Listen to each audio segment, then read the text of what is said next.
everybody, my name is Anna. I'm 10 years old. And usually I read bedtime story. You can listen to it or you can put in your radio and listen so you could go to sleep. That make you sleep really well. Okay? Today we will also read the book When My Naughty Little Sister Was Good. But I will read chapter 3 and 4. When My Naughty Little Sister Was Good by Dorothy Edwards, illustrated by Shirley Huggins. Chapter 3. My Naughty Little Sister and the Twins. When my sister was still quite a little child, she liked looking at herself in the looking glass. She was always asking someone to lift her up so that she could see herself.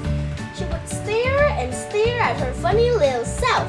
She made funny faces and then she would laugh at the funny faces that she had made.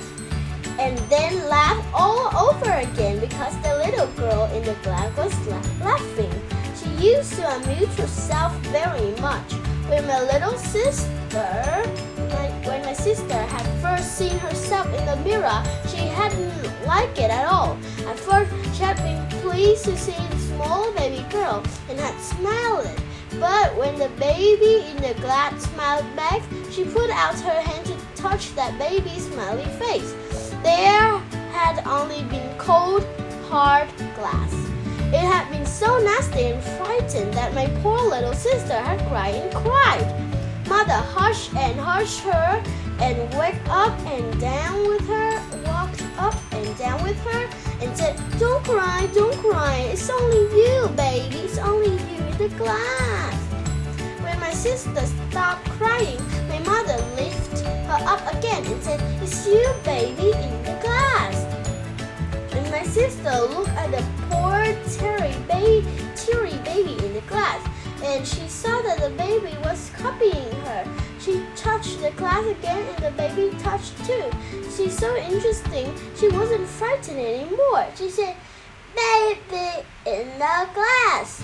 So after that, whenever my sister looked at herself in the looking glass, she said, Me, baby in glass."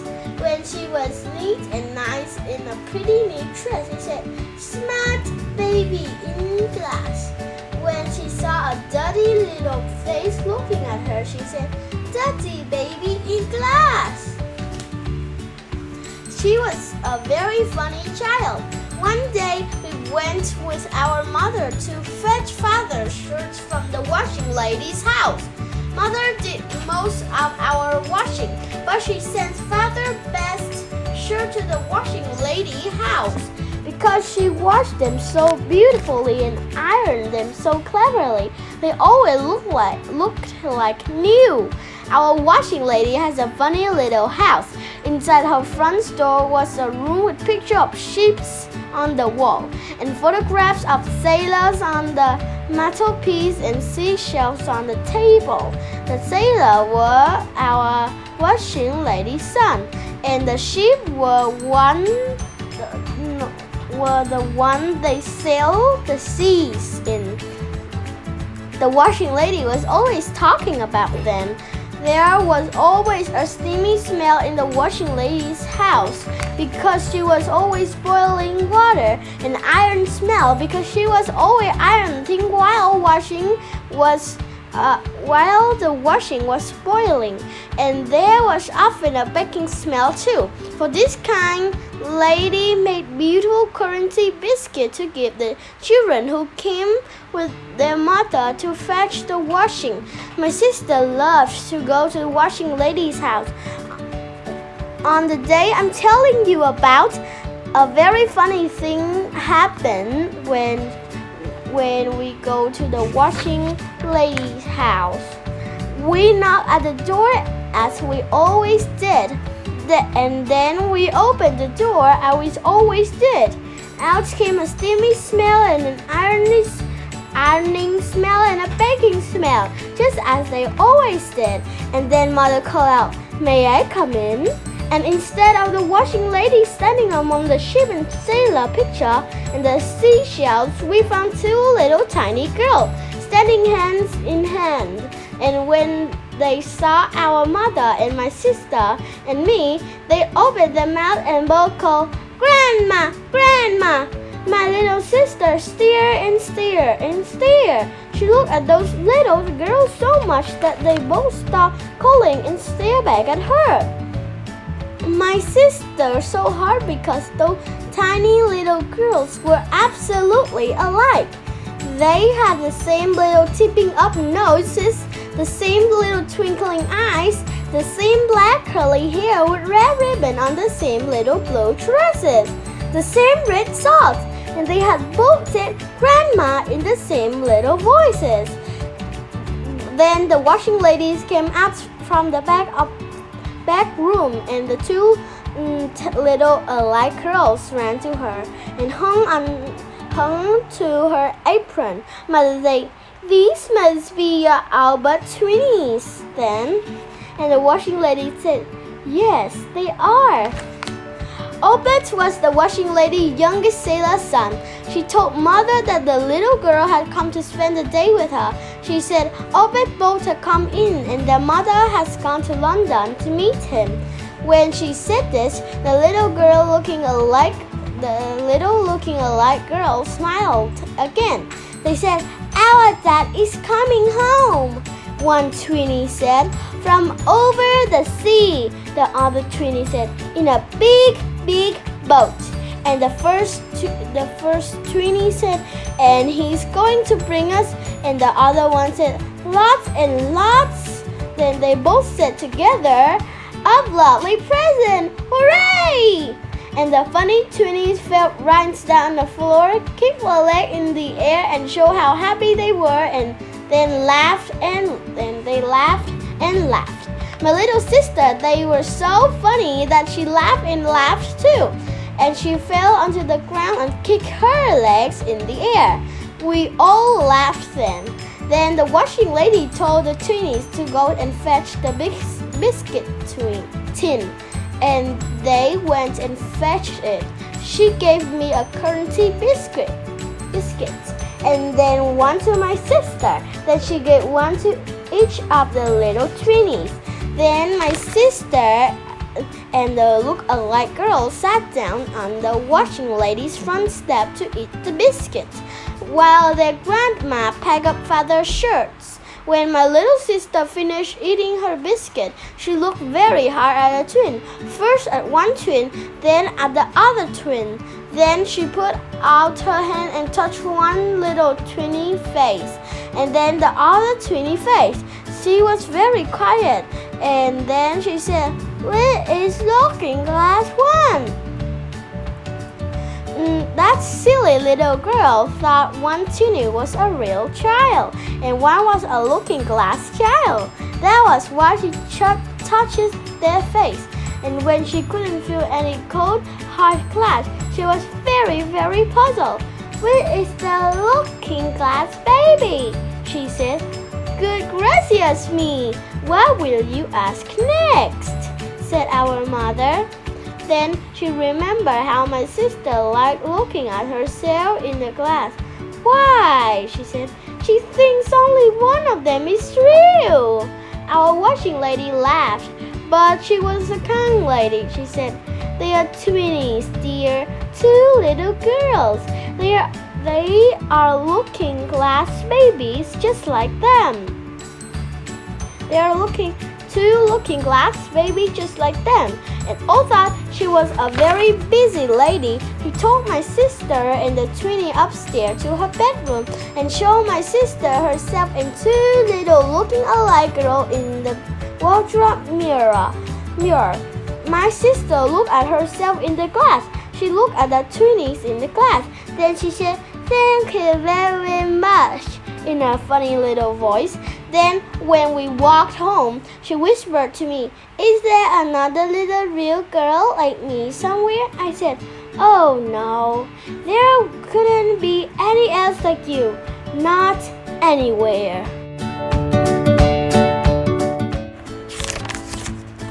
Chapter 4 The Sick Little Holidays. Usually, when my sister and I were children, if our mother had to go anywhere special, she would take my naughty little sister with her. But if it was somewhere very special indeed, she left my sister with Mrs. Kwa Kwa Chung's next door, or with Bad Harry's mother. Once my sister even spent a day at my school with me. But there was a time once when Mrs. Quacker was always and Bad Harry's mother was ill. When my mother didn't quite know what to do about getting my little sister minded. Mother asked my teacher if my little sister could come to school again, but teacher said that although she had been such a good child, she wouldn't be able to have her anymore because she had minded some other little sister in the school who hadn't been good at all. They had been so fidgety and naughty that she had to say no more minding. The teacher said, "I am afraid they are not all good like your little girl. She's fancy that." Well, my mother was very anxious about my sister because she knew my sister would be very shy with people. She couldn't think of anyone who might wanted to mind a shy, cross girl for a whole afternoon. When she was coming back from the school, she met a lady she knew and told her all about it. The lady was called Mrs. Holiday, and Mrs. Holiday said at once, "Oh, don't worry about that. We will mind her with pleasure. We will call round for her at 2 o'clock." My mother was very glad that Mrs. Holiday was going to mind my sister, although she couldn't help wondering if my sister would behave herself. When our mother told my sister that she was going to spend an afternoon with Mrs. Holiday, my sister looked very cross and frightened. She stuck her lip out and her face went red, and our mother said, "Oh dear, don't be awkward, will you?" I think my sister would have been awkward. She might have been below and shouted. But just then there was a knock on our back door, and there stood Mrs. Holiday herself, all ready and smiling. And behind Mrs. Holiday, looking as shy and peepy as my little sister herself, were 5 little children, 3 little boys and 2 little girls. Right up at the end of our garden, by the back gate, stood a very tall, very wide, short-up perambulator pushchair, and peeping out under the hood of that was another little child. My sister did stare, and all the little Holidays stared. Mrs. Holiday was a lady with red rosy cheeks, and all the children had red rosy cheeks too, and all thought they all wore different color coats and scarves. They all wore bright blue woolly hats. "We won't come in," Mrs. Holiday said, "because our shoes are muddy." When my sister was ready, Mrs. Holiday said, "Come along, dear. Don't take any notice of my children. They are all very shy, but they would take 19 up to the dozen as soon as they are used to you." My sister was a shy child, but she had never seen so many shy children together before, and she quite forgot her own shyness when she saw them all hiding behind the mother. Our mother said she hopes Mrs. Holiday wouldn't find my sister too much for her, but Mrs. Holiday said one more would hardly be noticed. When Mrs. Holiday called the children out of behind her and said, "These boys are Jones and David, and they are twins. This is Jan and this is Susan, and they are twins too. The big boy Tom, he has a bad arm, so he's not at school today. And the baby is Billy.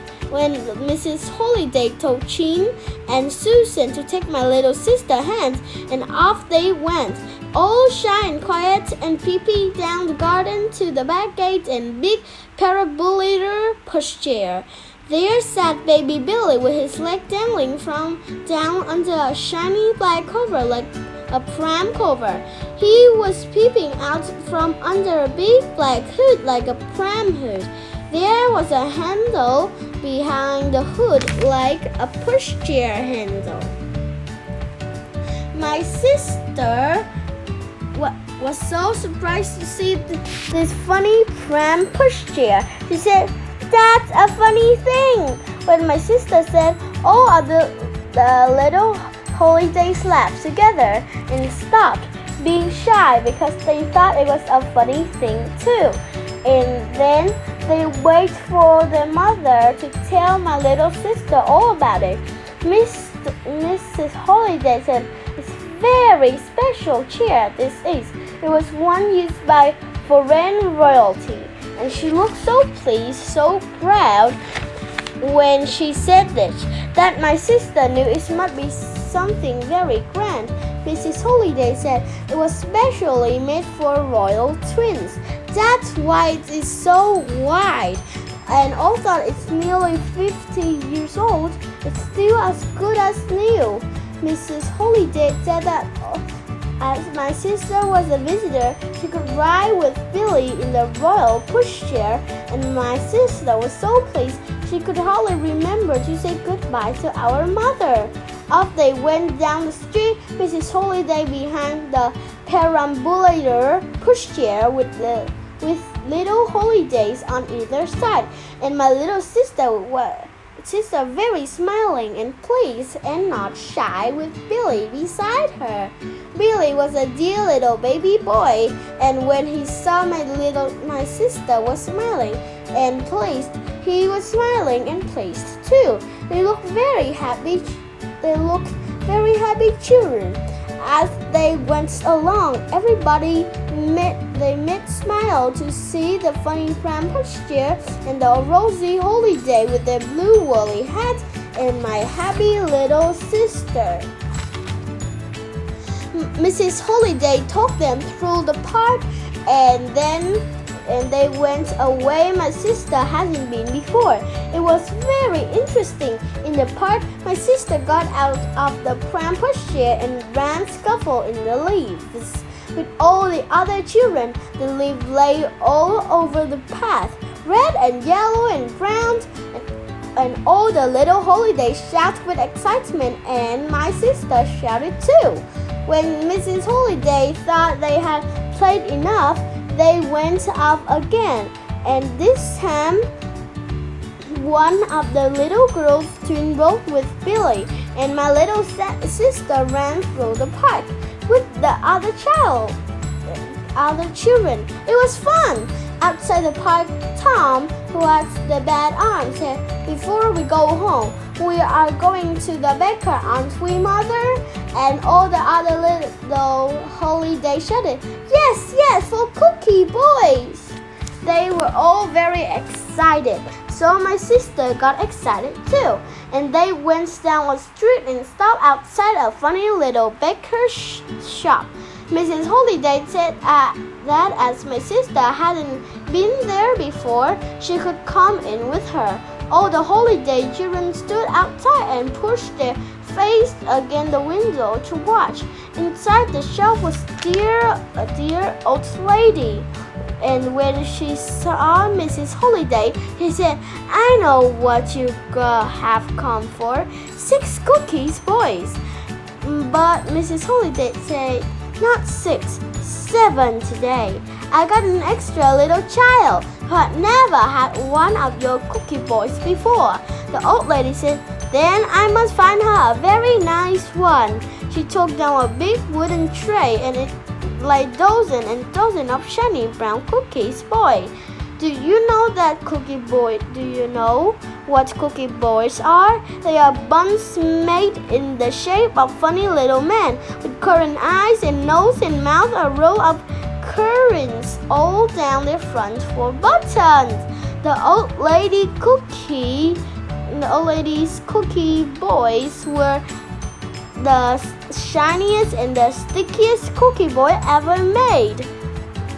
And people came a long way to buy them. The old lady put 6 cookie boys in a bag for Mrs. Holiday, and then she chose a special one and put it in a special bag for my little sister. When they go to Mrs. Holiday's house, they all sat round a big table and had tea and bread and butter and jam. And when they had eaten, they finished out with their cookie boys. My sister had just finished eating her when our mother came to fetch her. And what do you think? When she saw our mother, my sister began to cry and cry. She said, "I don't want to go home yet." Our mother was very surprised. But Mrs. Holiday said, "Now be a good girl, and you shall come back another day." My sister stopped crying at once, and she did visit them again too. Thank you for watching the video. If you like the video, you could put on a like and a subscribe. It's still very much. Thank you.